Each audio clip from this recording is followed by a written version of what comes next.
अस्सलाम वालेकुम जी, welcome back. तो स्टार्ट करते हैं। तो आज हम लोग अपनी एक्सरसाइज जो 1.1 मैथ की चल रही थी उसका जो क्वेश्चन नंबर 15 है और क्वेश्चन नंबर 16 है, ये दो क्वेश्चन रह गए थे, उसको आज इंशाल्लाह हम लोग अटैम्प्ट कर लेंगे। बाकी आप लोगों से रिक्वेस्ट है कि चैनल को ज़रूर सब्सक्राइब कीजिएगा, बड़ी मेहनत से वीडियोस बनती है। अभी भी अगर आप सर्च करें पूरे यूट्यूब पे बिज़नेस मैथ कोई भी नहीं पढ़ा रहा, और अगर पढ़ा रहे हैं दो तीन टीचर्स तो वो प्रीवियसली जो आपकी ओल्ड बुक है ना, 2-3 साल पहले वाली जो बुक्स है उनके बारे में डिस्कस कर रहे हैं। ठीक है, तो न्यूली हम लोगों ने अपडेट किया है इसको। इसके अलावा अकाउंटिंग के भी लेक्चर्स अपलोड कर रहा हूँ। वो चैप्टर नंबर 3 जो है ना आपका प्लेलिस्ट में पड़ा हुआ, आप काइंडली जाके वो चैप्टर जो है ना उसको वॉच करें अच्छे से। ठीक है, प्लेलिस्ट बनी हुई है अकाउंटिंग के नाम से। ठीक है, अकाउंटिंग आईकॉम पार्ट 1 के नाम से आपको मिल जाएगा। तो बाकी भी इंशाल्लाह आपको वीडियोस जो है ना प्लेलिस्ट में मिल जाएगी। तो ठीक है जी, करते हैं शुरू। ऊपर मैंने आपको अपना व्हाट्सअप भी दे दिया, अगर आपको कोई भी इशू हो तो आप पूछ सकते हैं मुझसे। ले जी, क्वेश्चन नंबर 15 का डाटा कुछ इस तरह से है। उसने ये कहा जी, वेट ऑफ मैंगोज़, जो वज़न था मैंगोज़ का, सोल्ड बाय 3 हॉकर्स। हॉकर्स कहते हैं जो फेरी वाले होते हैं ना, उनको कहते हैं। कि उन्होंने मैंगोज़ बेचे हैं, 3 थे वो लोग। और किस तरह से बेचे हैं? एक ने 3 हिस्से बेचे हैं, एक ने 4 हिस्से बेचे हैं, एक ने 5 बेचे हैं। अब सबसे कम जिसने बेचे हैं वो 3 है, 3 हिस्से। और जो कम होता है ना, जो कम होती है ना जो चीज़, उसको कहते हैं लीस्ट। उसको काउंटिंग में कहते हैं लीस्ट अमाउंट। लीस्ट अमाउंट का मतलब होता है कम मिकदार। तो यही वो कह रहा है कि जब लीस्ट अमाउंट जो है ना sold by one of them, और जिसने 3 हिस्से बेचे हैं, सबसे कम बेचे हैं, ठीक है, उसने कितने किलो बेचे हैं जी? 105 किलोग्राम। यानी 3 हिस्से जो है ना, उसने 3 हिस्से बेचे हैं। एक ने 4 बेचे, एक ने 5 हिस्से बेचे हैं, लेकिन जिसने 3 हिस्से बेचे हैं सबसे कम, तो फिर उसने बेचे हैं। तो 3 हिस्से कितने थे? 105 थे। इतना डाटा उसने बता दिया। अब वो पूछ रहा है कि what is the amount of mango sold by each of 2 of other hackers. अब जो दूसरे हैकर्स हैं, उन्होंने कितने बेचे हैं? ठीक है, यानी इस वाले ने कितने बेचे हैं इतना तो पता ना कि 4 हिस्से बेचे हैं, लेकिन 4 में कितने मैंगोज आते हैं? इसका पता है, इसने 5 हिस्से बेचे हैं, लेकिन 5 में कितने मैंगोज आते हैं? वो कह रहा है ये। इसके बारे में आप बता के दें हमें। सबसे पहले ये तो बहुत आसान है, उसने गिवन रेशो आपको दी हुई है। रेशो है 3, 4 और 5 की। तो फिर आपको पता है हम लोग क्या करते हैं, जो भी रेशो दी होती है उसको सम कर लेते हैं। तीनों रेशो उसको जमा कर लिया, आंसर आ गया 12। ठीक है जी। अब यहाँ पे थोड़ा सा चेंज है। अब लीस्ट अमाउंट जो है, जो सबसे कम जिसने बेचे हैं वो थे 105, वो हमें पता है। तो उसी के बारे में सबसे पहले हम डिस्कस करते हैं, फिर बाकियों का फाइंड करेंगे, क्योंकि टोटल का नहीं ना पता कि टोटल मैंगोस कितने थे। जब तक हमें टोटल मैंगोस का ही नहीं पता तो हम लोगों को नहीं पता चलेगा कि हर एक ने कितने बेचे। तो उसके लिए ये फार्मूला हम लोगों ने पहले क्वेश्चन में भी पढ़ा है कि लीस्ट अमाउंट सोल्ड। ठीक है, लीस्ट अमाउंट जिसने सोल्ड की थी उसके लिए फार्मूला क्या रखा था कि लीस्ट रेशो, सबसे कम कितने थे जो उसने बेचे, कितने हिस्से थे, रेशोज़, टोटल रेशोज़ कितनी थी, और मल्टीप्लाई टोटल मैंगो। हम लोगों को टोटल मैंगो फाइंड करने हैं। अब लीस्ट अमाउंट हमें पता है वो 105 थी। लीस्ट रेशो, जिसने सबसे कम बेचे थे, कितने हिस्से बेचे थे? 3। और टोटल रेशोज़ के हिस्से कितने हैं? 12, जो कि ऊपर फाइंड किए। मल्टीप्लाई हम करते हैं टोटल मैंगो से। ठीक है, यानी इस बार सवाल को उल्ट कर दिया। पहले हमें वो क्या करता था, ये चीज़ फाइंड करनी होती थी, टोटल भी दिया होता था, लीस्ट भी दी होती थी, सम भी दिया होता था।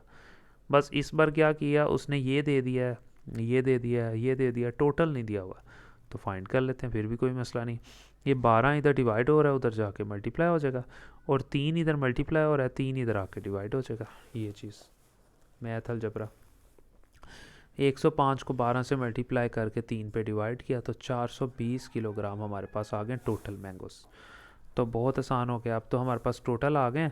तो फिर हम आसानी से फाइंड कर लेते हैं, जिसके मर्ज़ी आप फाइंड कर लें। ठीक है, amount sold by first hacker, जो पहला हैकर था, ठीक है, एक ने तो 3 हिस्से बेचे थे ना, तो जो दूसरा था, ठीक है, अब यहाँ पे देखें दूसरा हैकर कौन सा था? वो था जनाब जिसने 4 हिस्से बेचे थे। सबसे पहले ऊपर लिखेंगे 4, ठीक है, और नीचे, यानी कि ये देखें ना, मैं आपको दोबारा बताता हूँ, ये रेशोज़ थी। पहले वाला जो हैकर था, ठीक है, उसका तो हम लोगों को पता था कि जनाब उसने कितने बेचे हैं? 3 हिस्से। 3 में 105, इसकी स्टोरी ख़त्म है। अब इसकी बात कर रहा है वो, ठीक है, जो कि हमारा सेकंड हैकर होगा।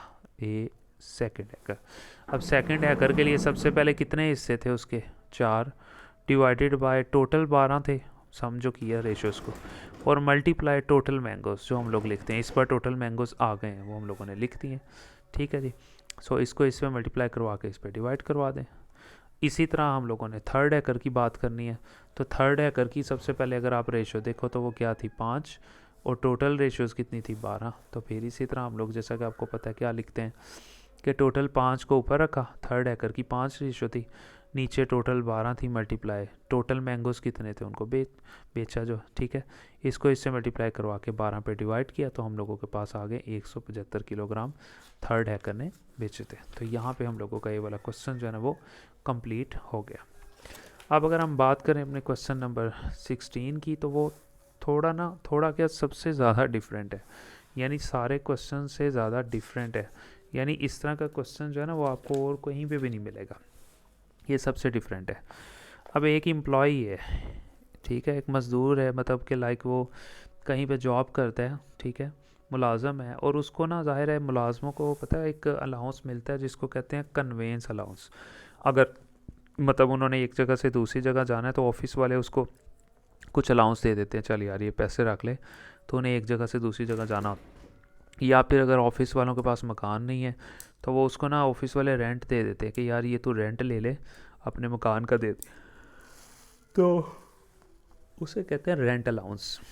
अब एक एम्प्लॉई है, उसने जी कन्वेंस अलाउंस रिसीव किया है, कितना रिसीव किया है 1/20वां हिस्सा, एंड हाउस रेंट और घर का रेंट उसने जो है ना वो रिसीव किया ऑफिस से, और वो था 1/5वां हिस्सा। किसका 1/5वां और किसका 1/20वां?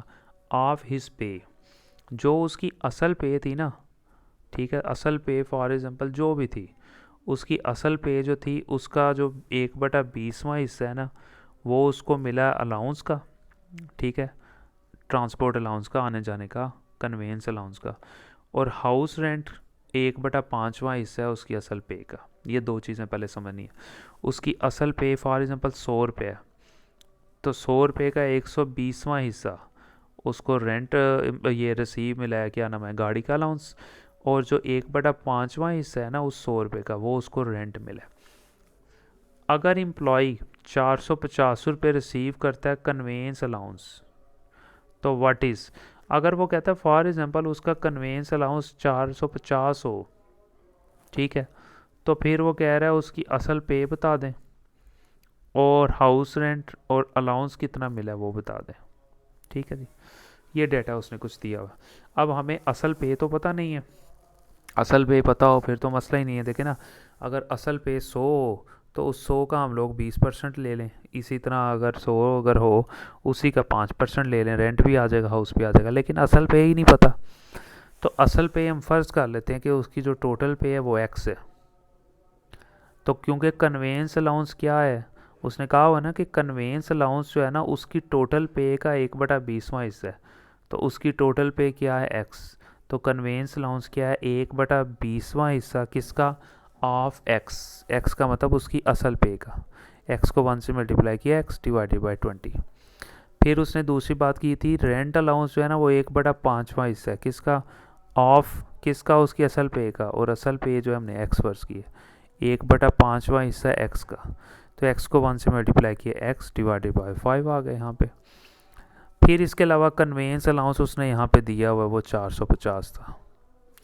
अच्छा जी, अब ये भी हमें पता है कि जो कन्वेंस अलाउंस होता है ना वो उसने कहा हुआ है कि वो 120 यानी 1/20वां हिस्सा है उसकी टोटल पे का।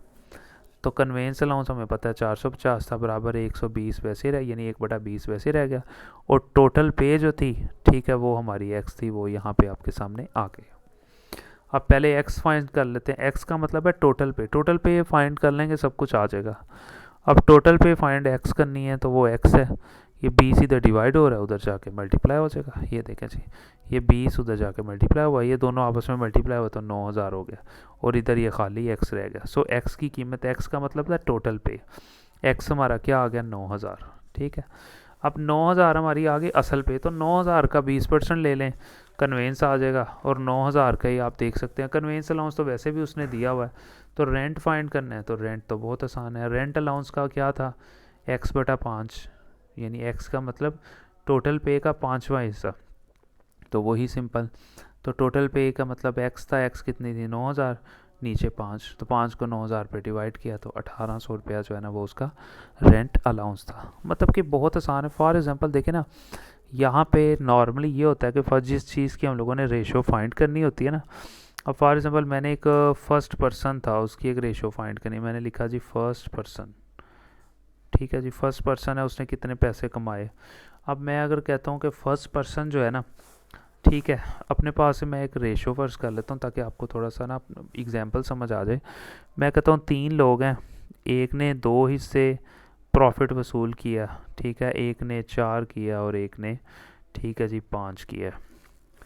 मैं कहता हूँ कि जनाब मुझे ना अब ये नहीं पता कि टोटल प्रॉफिट कितने हैं, बस मुझे इतना पता है कि ये जो बंदा था ना जिसके 2 हिस्से थे, इसने 20 रुपये वसूल किए फॉर एग्ज़ाम्पल, ठीक है।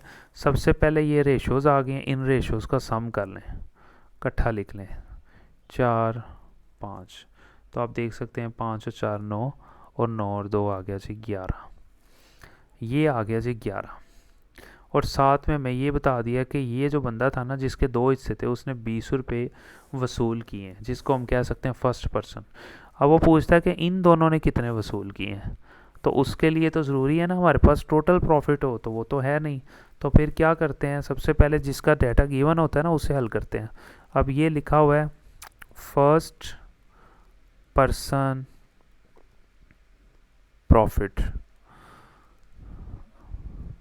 बराबर होता है, फर्स्ट पर्सन प्रॉफिट के लिए अगर हमने पहले बंदे का प्रॉफिट फाइंड करना होता है तो हम उसके लिए फार्मूला क्या देखते हैं कि उसकी रेशो क्या है, उसके कितने हिस्से हैं, वो 2 है, ऊपर लिखा। फिर देखते हैं कि टोटल सम रेशोज़ ऑफ, यानी कि रेशोज़ का सम कितना है, वो ये है, और मल्टीप्लाई क्या कर देते हैं टोटल प्रॉफिट के साथ। यानी अगर फर्स्ट पर्सन का प्रॉफिट देखना है तो वो हम क्या लिखेंगे, देखेंगे कितने हिस्से हैं उसके हर सवाल में, वो नीचे टोटल रेशोज़, वो मल्टीप्लाई टोटल प्रॉफिट कितना था। अब टोटल प्रॉफिट नहीं है, इस वजह से ये काम कर रहे हैं इन दोनों सवालों में। फर्स्ट पर्सन का प्रॉफिट तो था, वो कितना था 20, वो लिख लेंगे यहाँ पे, ठीक है, ये 2/11 और मल्टीप्लाई है जी टोटल प्रॉफिट। अब टोटल प्रॉफिट यहीं पे रहेगा क्योंकि ये तो फाइंड करना है, ठीक है। और ये 11 इधर डिवाइड हो रहा था, ये 11 जो है जाके उस 20 से मल्टीप्लाई हो जाएगा, और ये 2 जो है इधर मल्टीप्लाई हो रहा था, 2 इस तरफ आके डिवाइड हो जाएगा, ठीक है। तो यहाँ पे 2 को इससे हम कटिंग करवा देते हैं, 2 आ जाता है, 10 आ जाता है। तो यहाँ आप देख सकते हैं कि ये जो है ना उसको मैंने क्या किया, कटिंग करवा दिया, तो ऊपर हम लोगों के पास 10 बचा और मल्टीप्लाई 11 बचा, ठीक है। दोनों को मल्टीप्लाई किया तो आंसर आ गया 110। तो ये हमारे पास आ गया टोटल प्रॉफिट। अब टोटल प्रॉफिट आ गया, अब आप किसी की भी रेशो फाइंड कर सकते हैं, जिसकी मर्ज़ी रेशो फाइंड कर लें। अब जब आप इसकी रेशो फाइंड करेंगे सेकंड वाले की, तो क्या लिखेंगे, 4 लिखेंगे ऊपर, 11 नीचे लिखेंगे और मल्टीप्लाई टोटल प्रॉफिट, ये जो भी फाइंड किया तो उसका भी आ जाएगा, ठीक है। इसी तरह अगर आपने थर्ड वाले का फाइंड करना होगा, थर्ड वाले का हिस्सा देखेंगे, वो लिखेंगे डिवाइडेड बाय टोटल रेशो और मल्टीप्लाई टोटल प्रॉफिट, वो ये हमने फाइंड कर लिया। तो इस तरह से हम लोगों का ये वाला क्वेश्चन और साथ में ये वाली एक्सरसाइज कंप्लीट हो जाएगी। बाकी यार आप लोगों से रिक्वेस्ट है, आई होप कि मेरा ख्याल है कि गवर्नमेंट कॉलेज के स्टूडेंट आई थिंक के ज़्यादा जो है ना ले रहे हैं लेक्चर्स। आप लोगों से रिक्वेस्ट है कि अपने क्लास के जितने भी लोग हैं आप लोग उनसे काइंडली शेयर करें, ठीक है। और बाकी एफएससी और आईसीएस वालों के भी जो ग्रुप्स बने हुए हैं, प्लेलिस्ट पड़ी हुई है, उनसे भी आप लास्ट में डिस्कस करें। Thank you so much.